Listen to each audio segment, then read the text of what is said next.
Der nächste Track ist von meinem letzten Album, heißt Gestern. Mit so ein bisschen, was halt so passiert ist, ne? Ey, ja, jeder kennt das klar.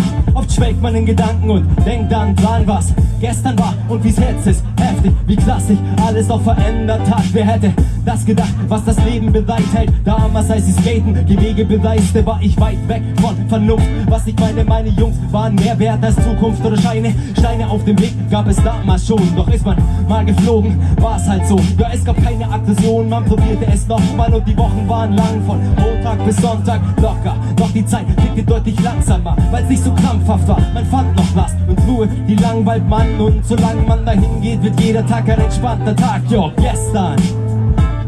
Ja, ich denk dran, wie relaxed und wie fresh es war gestern. Waren wir nicht gestresst, sondern entspannt, ich sag gestern. Ja, ich denk dran, wie relaxed und wie fresh es war gestern. War nicht alles besser. Danach denkst du erstmal, das Leben geht los. Sieh es mal so, du bist erstmal ewig lang broke. Ausbildung und Studium kosten, deswegen lebst du erst noch bei den Eltern toten. Es geht doch so, denn manche wollen allein wohnen, ja, doch du brauchst ein Einkommen, einen kleinen Lohn, doch Eltern geben auf Almosen, doch meist lohnt sich's fürs Erwachsensein. Groß werden, vergiss nicht bloß lernen, das machst du so gern, doch lieber holst du dir auf und chillst mit deinen Homes. Ehrlich, so ist Lehre, auch wenn's eine andere Definition gäbe, meinst du schon eher, falls der Stress fortgehen. Oh yeah, und das ist gut so, weil du noch früh genug, ja, zu deinem Beruf kommst und nur sonst dient, ja, dumm und nicht nur sonst mit der 30 Midlife-Preis umknockt. Und gestern, yo, ich denk dran, wie relaxed und wie fresh war gestern. Waren wir nicht gestresst, sondern entspannt, ich sag gestern. Yo, ich denk dran, wie relaxed und wie fresh war gestern.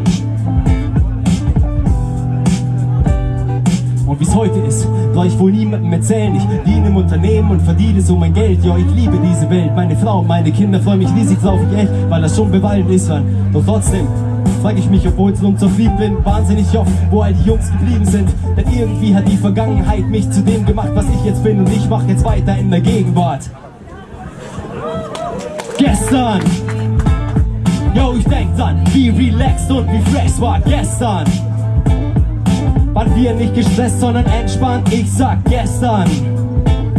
Yo, ich denk dran, wie relaxed und wie fresh war gestern. Waren wir nicht gestresst, sondern entspannt. Spannend. Ja, so war das in den wilden 20ern. Habt ihr das auch mal erlebt? Könnt ihr mal leer machen für euch? Oh, das hört sich gut an.